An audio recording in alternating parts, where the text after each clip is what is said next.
Well, I mean them Junior Gang. No, I don't mean a Junior Gang. You name Junior Gang.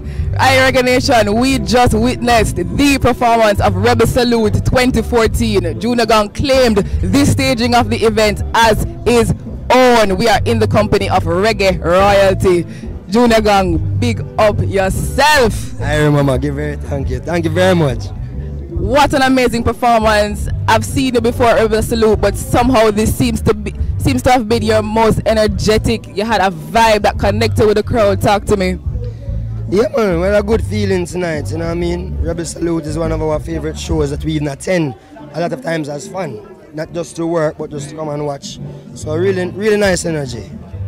Alright, talk to me about the importance of Rebel Salute to the reggae and its place in the industry as an institution. Well, it keep up the standard of the cultural aspect of the music. Even when they have dancehall artists on board, the dancehall artists express themselves and present themselves in a way that is parallel with reggae culture in terms of cultural music. So that it have a moral standard where we appreciate of as Rasta and as Jamaican people, you know. Junior Gang, your brand is synonymous with quality, with high standards, with international acclaim. Anything big for us, new for us in 2014? Well, we have a single that we're just releasing now, this week, going into next week. We have Wayne Marshall new album called True Colors coming out Monday also. And outside of that, Stephen Marley is going to drop an album in a few months. I myself, I'm going to drop an album later this year, so a lot to look out for. What's the name of the album?